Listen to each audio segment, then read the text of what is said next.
Good morning, friends, and welcome back to the Food Forest. Got a good one for you today. It's been about a year since we started this channel, and we've recently got a bunch of new subscribers to the channel. So I thought it would be a good time to make a video that sort of summarizes all the stuff that we've covered so far in all of our many videos going back to last year. And also, just to say thank you to all of you new subscribers. We appreciate that. I want to encourage everybody to share this channel. If you like this sort of content and you'd like other people to be able to see it, the best way for that to happen is to subscribe, like, share, and we sure appreciate it. And just a quick summary. You know, I just do these unedited, one-take videos. You know, I would love to be able to produce some slick, edited videos. The problem is, I don't like sitting in front of a screen doing that sort of stuff. I really like getting out into the garden and getting out into nature. We do a lot of hiking, and it's just not my cup of tea to sit there and work on editing videos. If I had an assistant that would love to do that sort of thing and could do it for free, because I can't afford to pay for that. I don't make any money with this channel. I don't really expect to. We're just using this to document our journey and share it with others. So just a word on that. But so what is it my channel about for all of you newer folks? Well, it's about growing food in a way that's easy on nature and actually helps to support nature and provide habitat. We believe it is possible to have your cake and eat it too, and actually grow food in a way that's free of any chemicals, any fertilizer, and other than about the first year or so, free of any even outside inputs. So with this forest ecosystem, it manages itself. It fertilizes itself, and it maintains itself pest-free, and it's productive all by itself.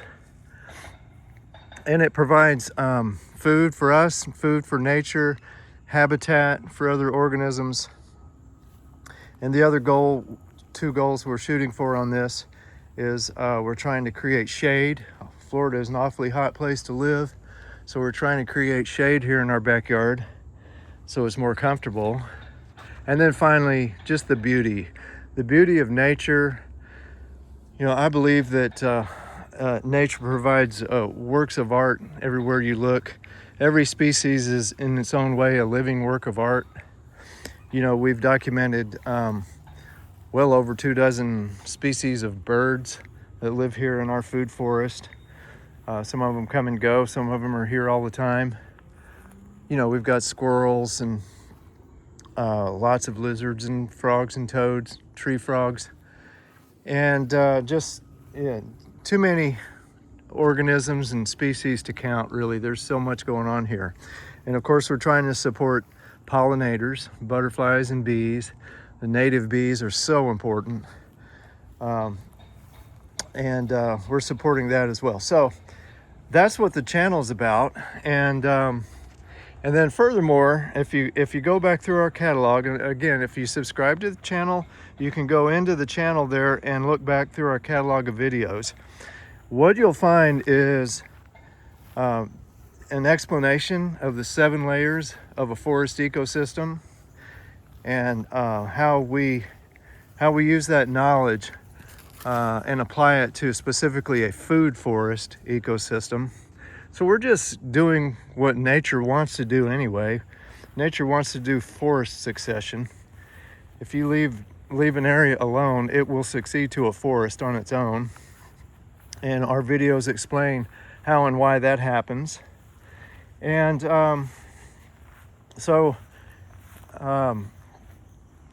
we go into that, and we show how to sort of nudge a natural forest towards a food forest.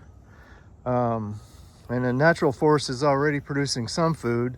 You'll find something edible in just about any forest you go to. But we sort of maximize the food production part of it without sacrificing the ecosystem part of it. We let it do what it wants to do naturally, and we just sort of direct it and nudge it a little bit towards the species that we want to grow and be able to harvest and eat. We go into the 7 layers of a food forest, starting with the canopy layer. Here in our food forests, live oaks and sand live oaks comprise the canopy. And then you go all the way down through the 7 layers, all the way down to the subterranean layer below ground, which is the where the mycorrhizal fungi are found, otherwise known as the wood wide web. And how those 2 layers, the one at the very top and the one at the very bottom, those 2 layers are the most important layers of the 7 for the ability of the food forest to fertilize itself and function as a coherent ecosystem. We never have to spray for bugs or pests because we don't have those problems. We just don't. You might see, I don't know, I can't even remember seeing an aphid in this garden. I know we've got the predators that would just pounce on them, and that's what we're doing. We're supporting the full ecosystem so that we've got all the predators, insect predators we need to control the pests.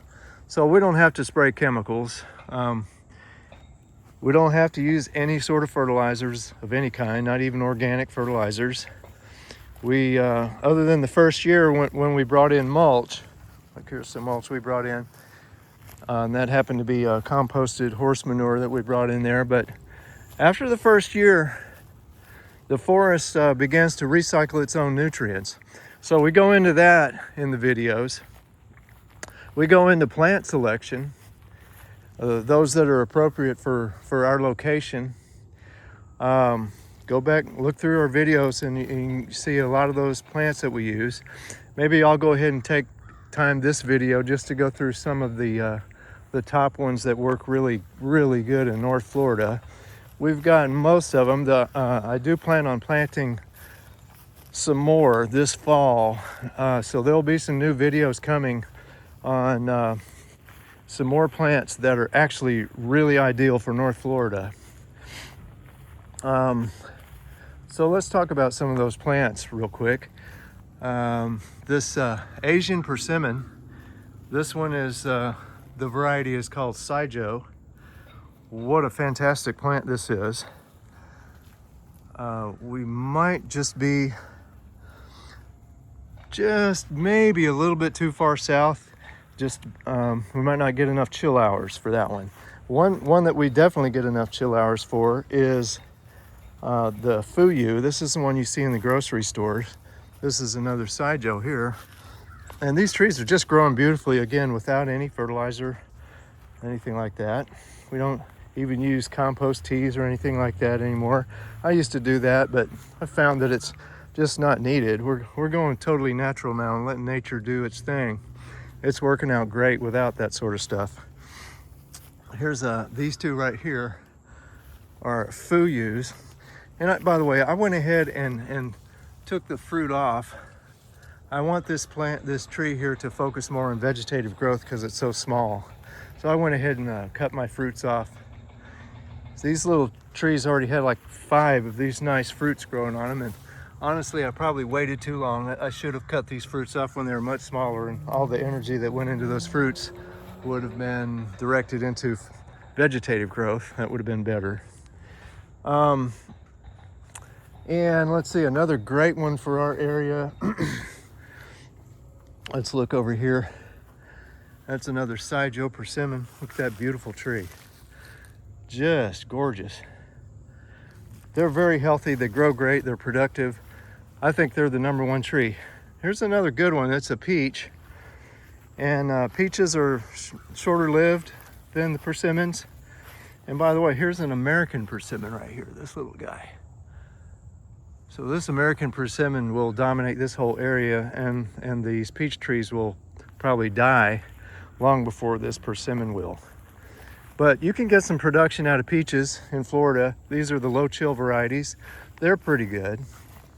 And I'm just sort of right now focusing on the food plants. There's so many other support plants that you need. This is another Fuyu right here. Look at that beautiful Fuyu persimmon.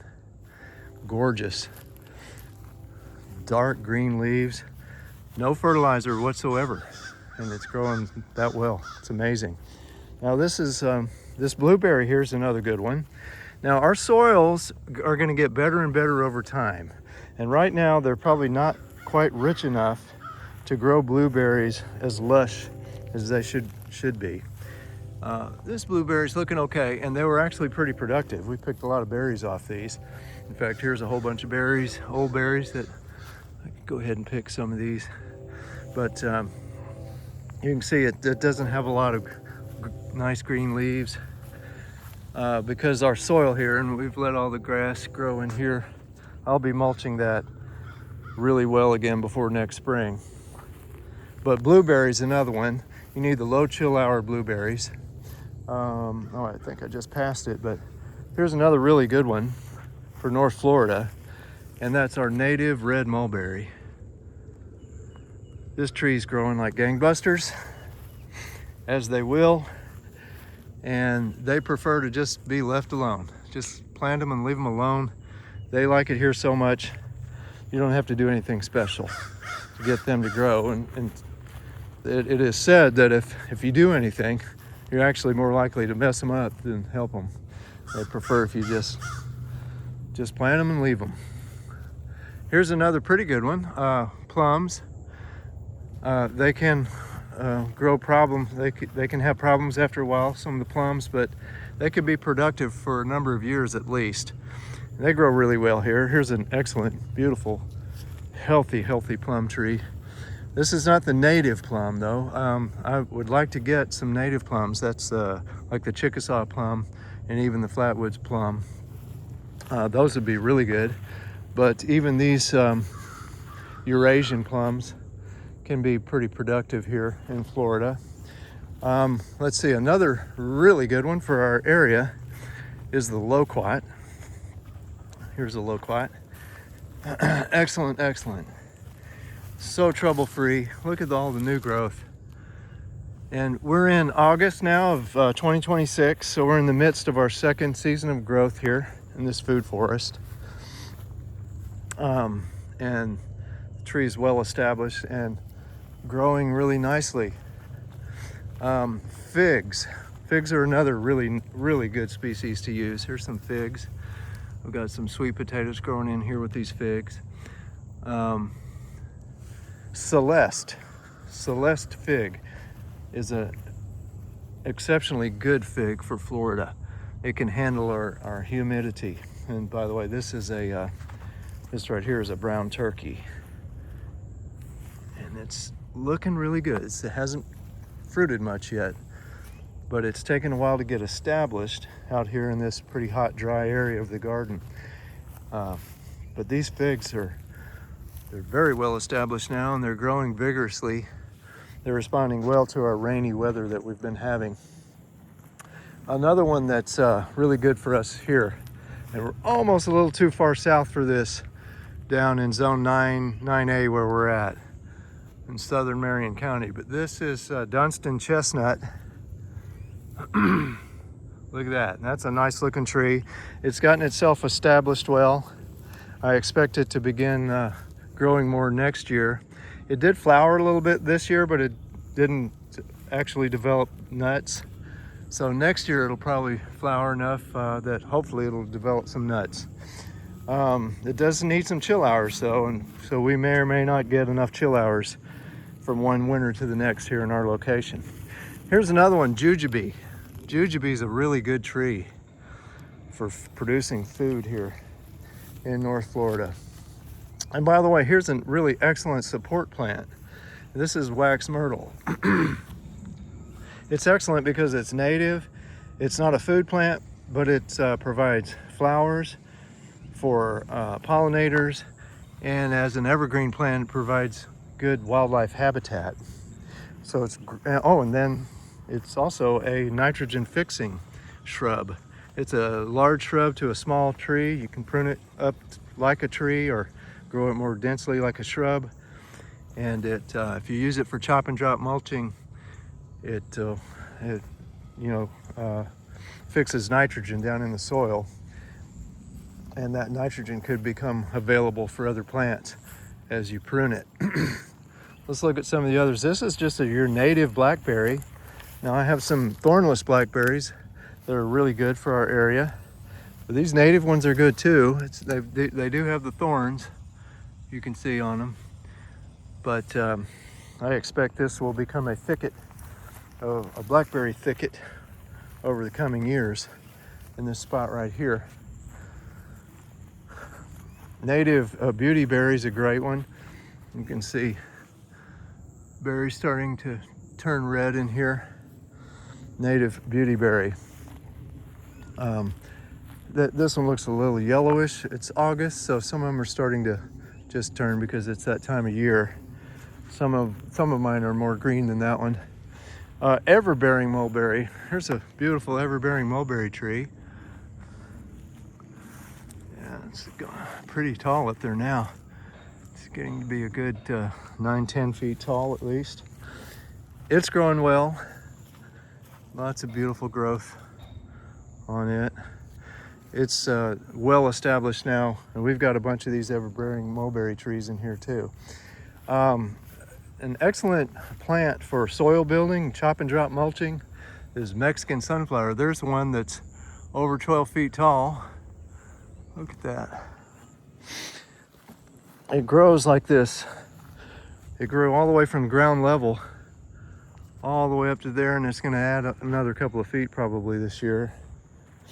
And so we use that for chop and drop mulching. Not edible, but really great for soil building and growing your own mulch. I don't have the time in this video to go through all of our plants. We've got about 100 or more plant species here that are important. Look at this beautiful loquat. Oh my goodness, look how beautiful this thing's growing. And let me just kind of remove a little bit of the mulch down here. It's very self-mulching. As you can see, these are loquat leaves down here. And but you want to keep the trunk cleared so it doesn't rot. But that's a beautiful, beautiful food producing tree that grows really well, and you don't have to fuss with it. Firebush.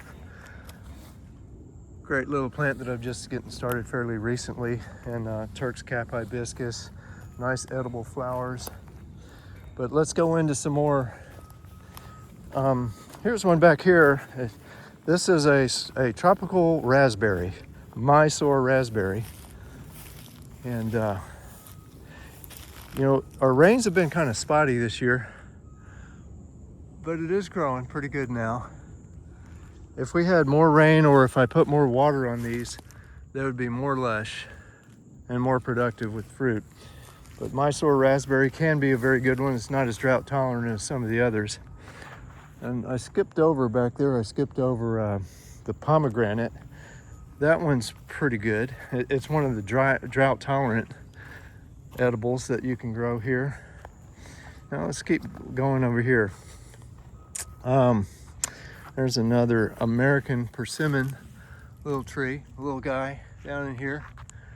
He's little now, but someday he'll be one of the biggest trees in our food forest.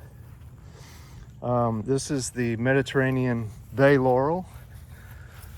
Really nice herb tree. And again, the blueberries.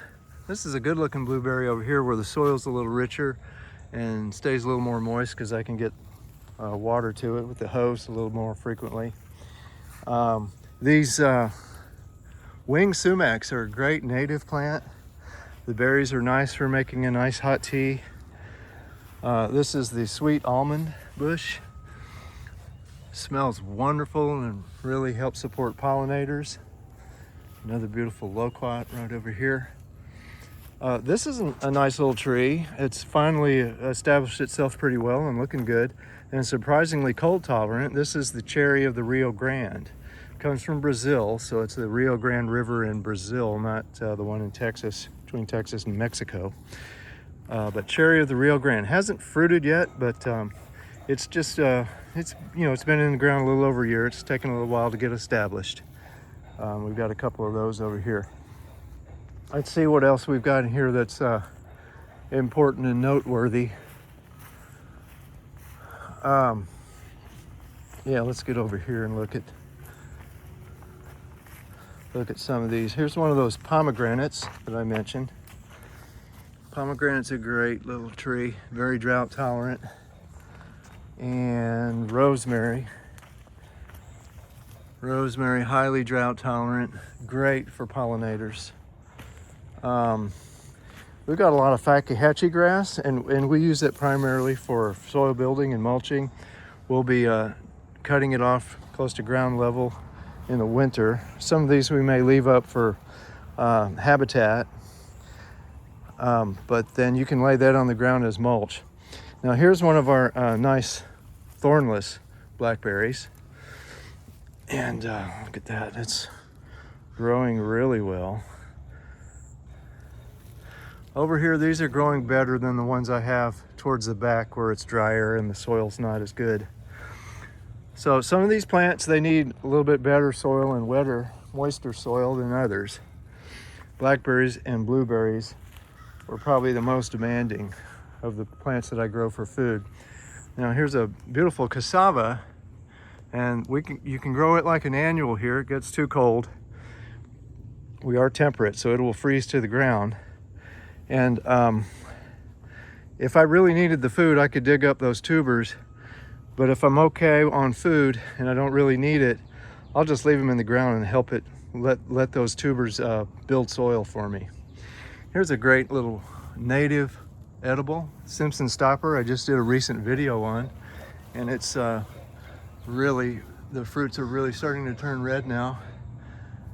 More on this tree. And these are edible, nice edible little berries here. And let's get the seed out of that. And then that's a nice sweet fruit. By the way, this tree here is sort of an anomaly for me because it's tropical, and this is white sapote. This is the Redlands variety. So Redlands is an area down around Homestead, Florida. This is only here because it was in the greenhouse. It was able to survive that cold freeze that we had last winter. I decided to go ahead and just put it in a pot right here, just so that it can maybe throw a little bit of shade into this very, very hot corner of our porch here. But next decent freeze that comes along will probably kill that. That's okay. And the bananas too. The bananas, I've learned here, we're in zone 9A. We did have an exceptionally hard, cold winter last year, but I don't think it's likely we're gonna get to harvest any bananas here. They grow great, you know, for about 8 or 9 months. That's not long enough, really. Bananas need about 18 months of solid growth to produce a harvestable fruit. But they grow great, but I use them more as a chop and drop plant, similar to Mexican sunflower, to provide mulch. So we grow our own mulch. We don't plan on bringing any more mulch into the garden. So in this way, it's more environmentally sound because we're not having to extract, you know, resources from other areas to bring into this garden. Outside inputs, you would call that. We're not having to do that here. And it's generally all perennials. Occasionally we'll grow an annual. There's a nice okra, it's ready to pick. I like okras. But I probably will discontinue. The thing about annuals is you got to be around And, you know, I like to travel. My wife and I, we like to travel.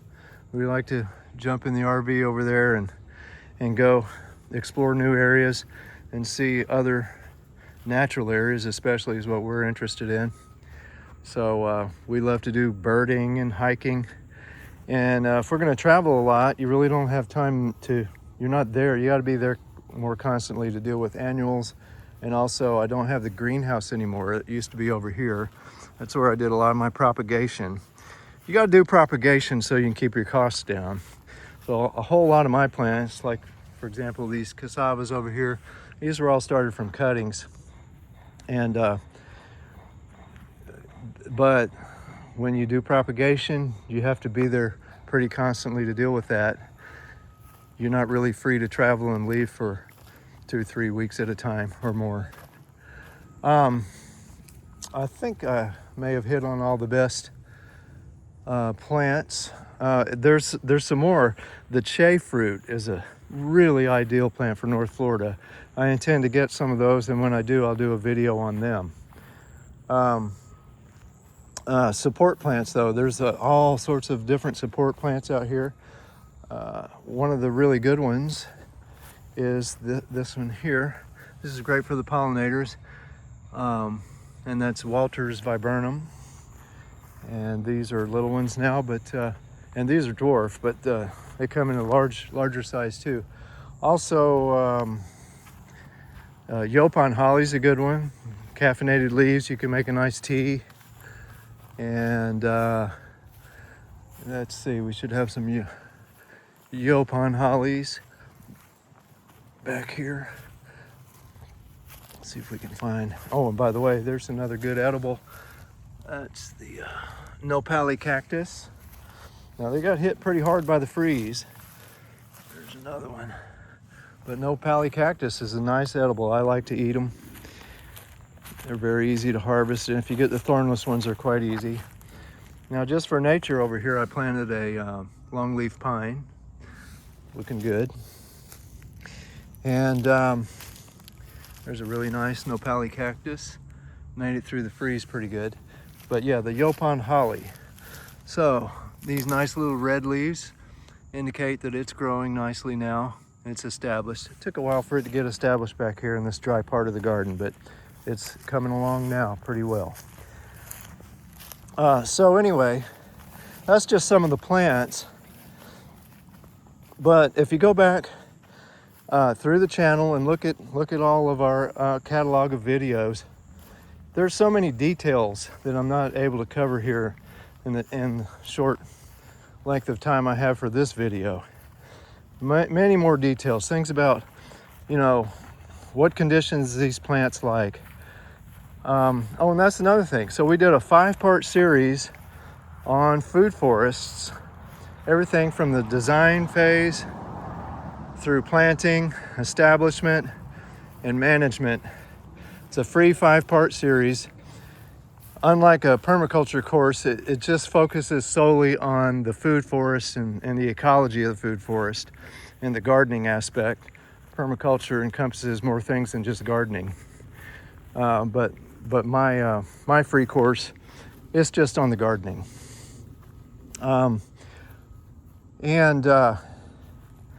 Let's see. Firebush, we talked about that. And these lantanas are actually good for pollinators. Got some in here. There's another rosemary. But yeah, go back through. You can find the 5-part series on food forest gardening. If you're interested in doing this sort of thing, I've done all the work for you for North Florida. You know, from Orlando north, and a lot of it applies all the way down to, I'd say, the north shore of Lake Okeechobee north and on up into Georgia, Carolinas, even Tennessee, some of these. But the principles apply everywhere.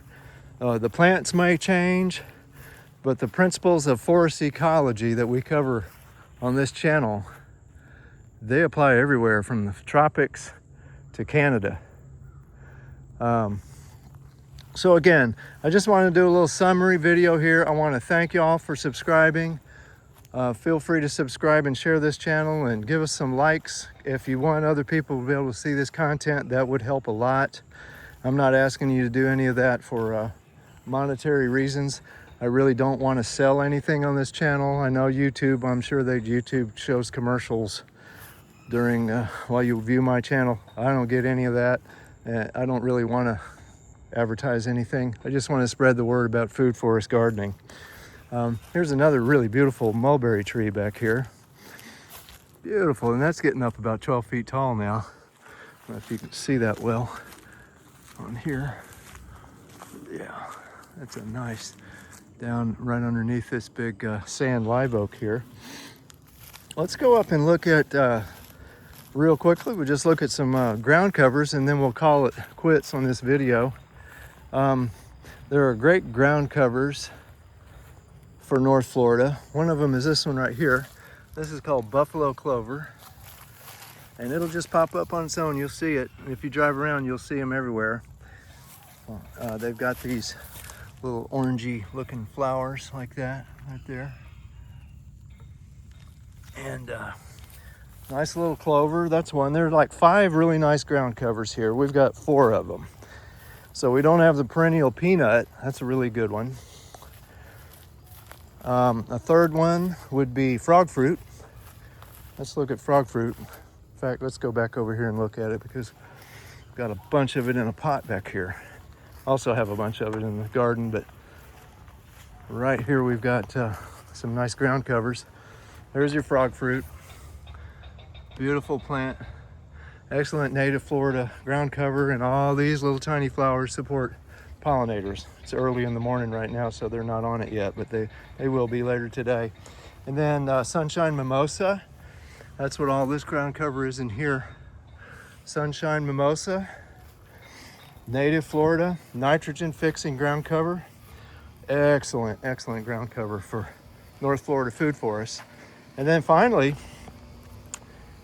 sweet potato. Sweet potato is one of the better ground covers you can get. You can always dig up those potatoes, or you can leave them in the ground and let them help you build your soil. Okay, so again, if you want to go back and look at some of the older videos, see the details about how that Wood Wide Web works, that mycorrhizal network. There's a beautiful little pomegranate tree right there. And other details about how to design, install, and maintain a food forest, an ecosystem food forest, and do it in such a way that you don't have to buy any chemicals. You don't have to do the work of applying chemicals. You don't have to, and you don't want to disturb the soil. So you don't want to till, and you don't want to rip plants out, roots and everything that disturbs the Wood Wide Web. You don't want to do that. You want to have pathways like I've been walking down. All these pathways so that I'm not walking and trampling and compacting the Wood Wide Web and the roots outside the trails any more than necessary. Maybe a little bit sometimes when I got to go pick a fruit, right? But not any more than necessary. I did miss an important native fruiting plant. If you have a wet enough area to support them, elderberries like these right here. Looks like this one has a vine growing on it. But elderberries, and this one's fruited pretty well. Looks like the birds and maybe squirrels have been collecting some of those fruits. Beautiful set of fruits there. But yeah, elderberry's another great one for our area. Okay, I think we'll call it. And thanks for watching. Thanks for subscribing. Share it with your friends. Go back and look at all the information we've got going back to last year. There's some good stuff in there, folks. Well, all right, we sure appreciate you. We want to encourage everybody to do rewilding type gardening, which is what this is. It's a form of rewilding that we're doing here. We want to grow food, but we want to do it in a way that's kind to nature. All right, everybody, y'all take care and happy gardening.